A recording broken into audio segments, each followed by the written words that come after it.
Hi all, welcome to Cricarena.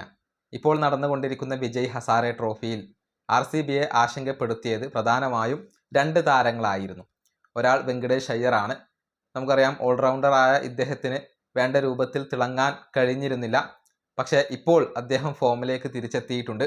ഇന്നത്തെ മത്സരത്തിൽ മധ്യപ്രദേശിന് വേണ്ടി കർണാടകയ്ക്കെതിരെ മികച്ച പ്രകടനമാണ് വെങ്കടേഷ് അയ്യർ പുറത്തെടുത്തിട്ടുള്ളത്. പ്രത്യേകിച്ച് ബാറ്റ് കൊണ്ട് അദ്ദേഹം തിളങ്ങിയിട്ടുണ്ട്. 33 പന്തുകളിൽ നിന്ന് 65 റൺസ് സ്വന്തമാക്കാൻ അദ്ദേഹത്തിന് കഴിഞ്ഞു.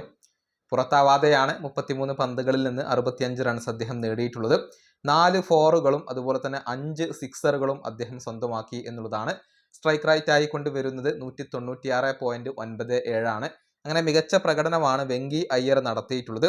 ഇനി മറ്റൊരു താരം, അത് ജിതേഷ് ശർമ്മയാണ്. അദ്ദേഹവും സമീപകാലത്ത് മോശം പ്രകടനമായിരുന്നു നടത്തിയിരുന്നത്. പ്രത്യേകിച്ച് വിജയ് ഹസാരെ ട്രോഫിയിൽ ക്ലിക്കാവാൻ അദ്ദേഹത്തിന് കഴിഞ്ഞിരുന്നില്ല.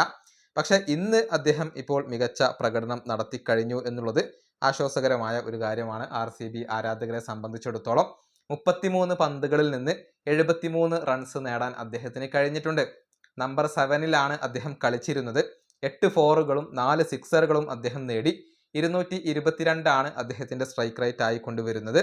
അങ്ങനെ ജിതേഷ് ശർമ്മ മികച്ച പ്രകടനം നടത്തിയതും RCBക്ക് ആശ്വാസം നൽകുന്ന കാര്യമാണ്. എന്നാൽ ദേവ്ദത്ത് പടിക്കലിന് ഇന്ന് പ്രതീക്ഷിച്ച പോലെ തിളങ്ങാൻ കഴിഞ്ഞില്ല. അതായത് സെഞ്ചുറിയോ അർദ്ധ സെഞ്ചുറിയോ നേടാൻ കഴിഞ്ഞിട്ടില്ല.